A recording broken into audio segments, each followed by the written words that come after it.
This is a quick tutorial on how to make anti-vibration drumsticks. There's a couple of types available. You can buy A-head aluminium anti-vibration sticks, or there's a anti-vibe stick by Zildjian. There might be one or two other makes. I found the nylon tips and the composite materials of the A-head stick didn't work for me. The Zildjian sticks, I'm not sure about the quality of the wood, so I found a way of making them that is as good as either. The way the wooden ones are constructed, you just have a hole in the end of the stick, and inside this hole there's a piece of rubber about 5 centimeters long with beads along it, and the rubber doesn't fit exactly in the hole. It resonates at a different speed from the wood. I think it's basically just slaps the inside of the wood out of phase with that vibration and dampens it. It doesn't really matter, but what we're trying to do is we put a hole in the end of the stick, and then we want a flexible bung which can vibrate. I was using the old ones out of the Zildjian sticks I had and putting those in other sticks, but I lost them.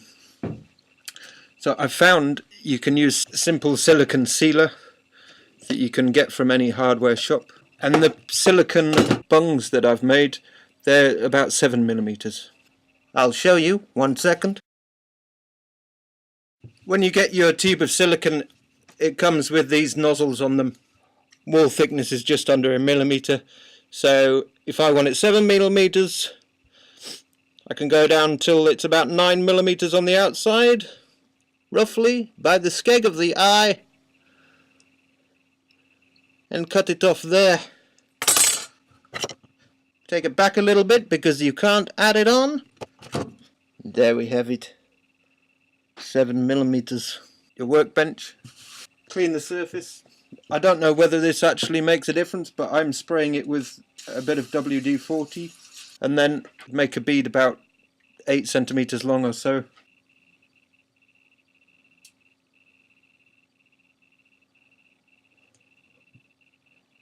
I've made a load of these so that I've got enough to be going on with. I'd leave it for about 12 hours. If you come back too soon, there was still liquid silicone in the center. And then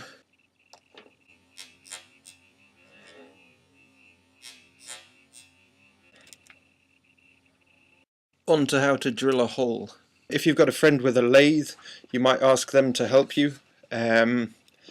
And that'll be far easier. You could use a pillar drill to drill the hole and build a system to hold the drumstick vertically and then drill down. That'd be quite a good way. My drill press doesn't have a hole in the bottom of it, and I can't be bothered to modify it. I've made myself up a jig here to help me drill that hole. Getting your centre in the end of these is quite a challenge. Hickory is incredibly hard wood. Don't even think about trying to drill a hole down the centre of these sticks freehand. 8 millimeter drill bit. I'm lucky I've got a sort of junk store near me where I can get lots of vices, so I've used 2 vices. This part of the jig is set to hold the drumstick so it can slide along and meet the centre on the end of the drill bit. It's just an old piece of parquet flooring. You could use anything with a straight slot down it. Yeah, that's that. You could do that in other ways. I'll leave it to you. I've put a piece of tape. It's about 4.5 centimeters back from the tip of the drill. I need to grip the drumstick really firmly or it'll start spinning. If you want to keep the drumstick looking nice, keep pulling in and out to clear the hole and stop it sticking.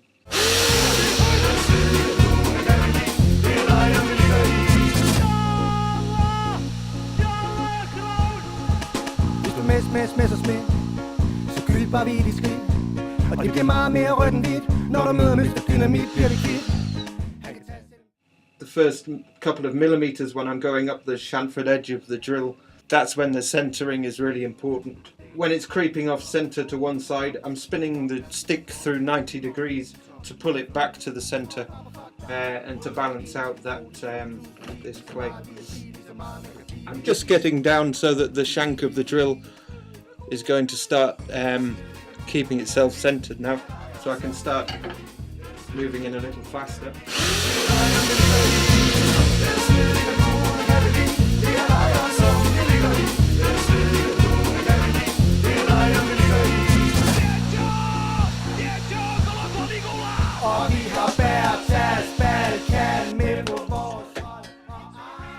So that's one done. It's not perfectly central, but it's pretty damn close. If you used a centre point woodworking bit, not an auger bit, but you know, one of the modern centre point bits, you might find that a little bit easier. Something else, even when the drill bit's very sharp, the wood gets very hot, so that's one of the reasons I'm doing it in small sections, so that it doesn't heat up and start burning. It'll discolour the end of the stick. Next bit. So what? Oh, got that bloody silicone there. Back. I'm going to find myself two bits that are roughly the same. Putting it in the hole till the bottom, about 10 centimeters too long, something like that.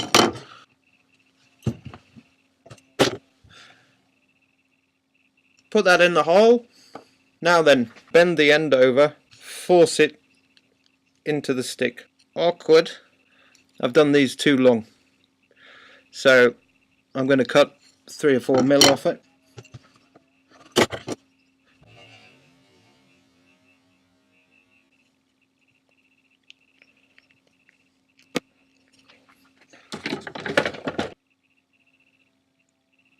It's blunt on the end. If you use something sharp, you'll cut the silicone and make a mess of it.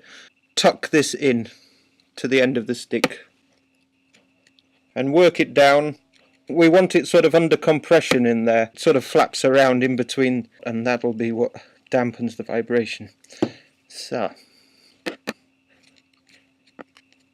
that looks pretty good. Do the other one. Keep working down to the hole, turning it around and tucking it in. Now I can check, and I'm getting no buzz through the stick there at all.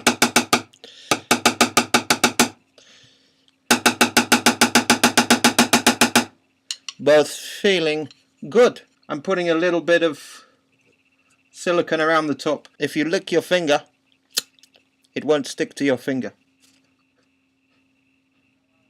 I'm just working that in around to seal it in. Don't put that down in the dust.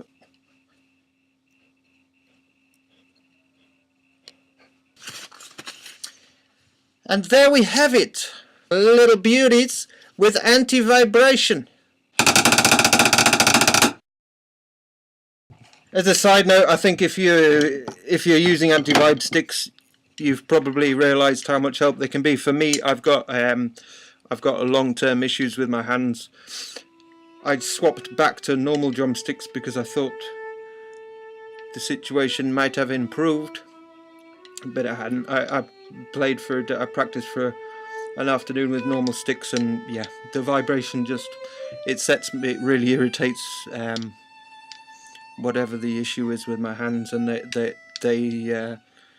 start clamping up and aching the next day. So yeah, if you don't like them, the chances are you probably don't need them. There you go.